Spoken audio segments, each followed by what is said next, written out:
Anggota DPRD Kabupaten Bekasi, Nyumarno, bersama 2 tersangka lain resmi ditahan di Lapas Cikarang, Kabupaten Bekasi. Ketiganya dibawa menggunakan mobil tahanan usai proses pelimpahan tahap 2 dari penyidik kepolisian dan kejaksaan dan berkas perkara dinyatakan lengkap. Kejaksaan Negeri Kabupaten Bekasi menyatakan penahanan ketiga tersangka dilakukan selama 20 hari ke depan sesuai ketentuan perundang-undangan yang berlaku. Upaya penahanan tersebut didasarkan pada terpenuhinya minimal 2 alat bukti bahwa ketiga tersangka diduga melakukan tindak pidana yang dipersangkakan oleh penyidik dan telah melewati sejumlah pertimbangan matang sesuai dengan ketentuan peraturan perundang-undangan yang berlaku. Sebelum penahanan dilakukan, keluarga korban bersama sejumlah warga Minahasa mendatangi kantor kejaksaan dengan pakaian adat. Keluarga korban menyayangkan proses hukum memakan waktu hampir 9 bulan sejak laporan dibuat. Bagian dari kami semua bersaudara, kami keluarga, ya keluarga kami, coba keluarga kalian digituin, apakah tidak mungkin akan lebih 10 kali seperti ini? Karena kami menghormati proses hukum, kami tidak mengambil yang namanya hukum adat. Kepada yang terhormat Bapak Prabowo Subianto, saya minta tolong anggota DPRD Bekasi, nama Pak Nyumarno, saya dikerokin oleh dia. Sebelumnya, kasus penganiayaan ini terjadi di sebuah restoran di Desa Cibatu pada Oktober 2025. Korban FN mengalami luka di wajah, mata, kepala, dan lengan. Kasus ini sempat jadi sorotan setelah pengakuan korban di media sosial menjadi viral. Dari Kabupaten Bekasi, Jawa Barat, Didit Junaidi dan Agus Rohim, iNews melaporkan.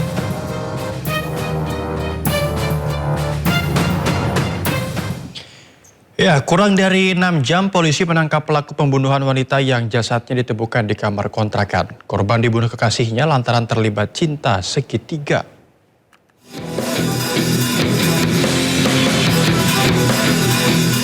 Meringis kesakitan setelah dihadiahi timah panas oleh tim Subditreskmob Ditreskrimum Polda Metro Jaya. Merupakan pelaku pembunuhan seorang wanita berinisial M yang jasadnya ditemukan bersimbah darah di sebuah kamar kontrakan.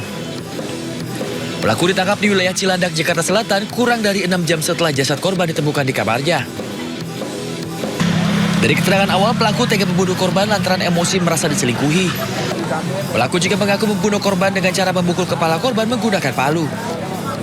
Melakukan penangkapan, di mana pas lagi penangkapan pelaku sempat melawan dan mencoba kabur. Akhirnya kami melakukan tindakan tegas dan terukur. Pembunuhan sendiri yaitu pada saat korban mendatangi kontrakan pelaku, korban mendapati adanya WA dari wanita lain di HP pelaku. Lalu terjadi cekcok antara kedua belah pihak. Setelah itu pelaku mengambil palu lalu memukul korban di bagian kepala sebanyak 4 kali hingga korban tewas di tempat. Setelah itu pelaku langsung melarikan diri ke rumahnya yang berada di Cilandak.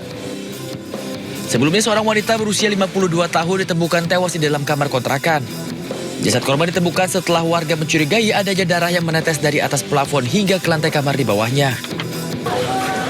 Setelah melakukan penyelidikan, polisi bergerak cepat dan berhasil menangkap pelaku kurang dari 6 jam. Dari Jakarta, Miftahul Gani, iNews melaporkan. Polisi menangkap komplotan pencuri bermodus pecah kaca mobil yang mencuri uang nasabah senilai lebih dari 1 miliar rupiah. Ketiga pelaku satu keluarga ini ditangkap di lokasi berbeda. Polisi menghadiahi timah panas kepada 3 pelaku pencurian dengan modus pecah kaca mobil. Mereka ditangkap di Cilengsi, Kabupaten Bogor, Jawa Barat, dan Bengkulu. 2 pelaku lain masih buron. Dalam aksi terakhir komplotan yang merupakan satu keluarga ini mencuri uang nasabah 1,2 miliar rupiah. Kepada seluruh masyarakat ingin menarik uang dalam sejumlah besar diharapkan meminta pengawalan polisi karena layanan ini diberikan secara gratis. Seorang pria ditangkap polisi setelah mencuri ponsel milik korban kecelakaan di Asahan, Sumatera Utara. Aksi pelaku terekam kamera CCTV. Pencuri ponsel disergap polisi di sebuah warung di Kosaran Asahan, Sumatera Utara. Pelaku ditangkap usai mencuri ponsel wanita korban kecelakaan. Modus pelaku berpura-pura menolong korban yang terjatuh dari sepeda motornya.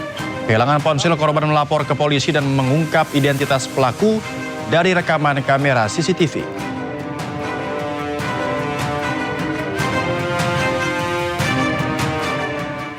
Seorang wanita ditangkap polisi di Bandara Soekarno-Hatta karena terlibat tindak pidana perlindungan pekerja migran Indonesia. Tersangka diduga berperan memfasilitasi pemberangkatan calon pekerja secara ilegal.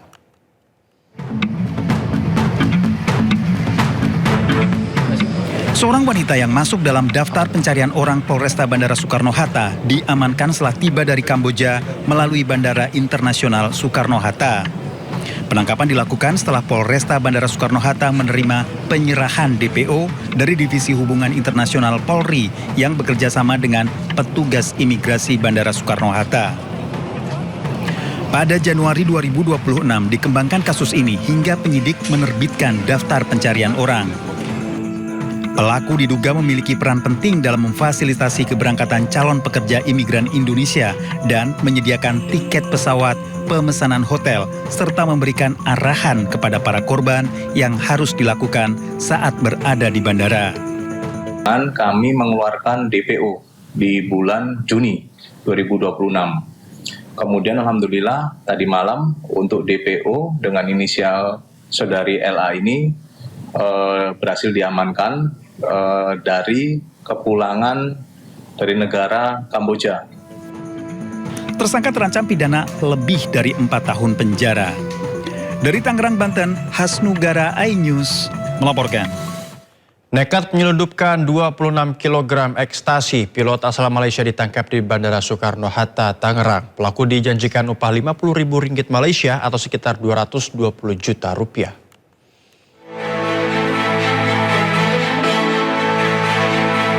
Bareskrim Polri dan Bea Cukai menangkap Mo Salvi bin Othman usai membawa 25 kg sabu dan ekstasi di Terminal 3 Kedatangan Internasional Bandara Soekarno-Hatta. Pelaku merupakan warga negara Malaysia yang berprofesi sebagai pilot maskapai asing. Pelaku mengaku dapat perintah dari seorang bandar asal Malaysia untuk membawa narkotika tersebut ke Jakarta dan dijanjikan upah Rp50.000 Malaysia atau sekitar 220 juta rupiah. Ternyata pelaku telah 2 kali membawa narkoba ke Indonesia.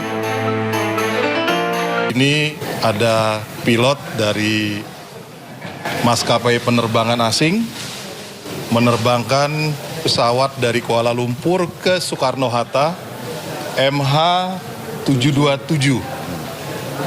Landing di Soekarno-Hatta, kemudian pada saat kami lakukan pemeriksaan terhadap bagasi koper yang bersangkutan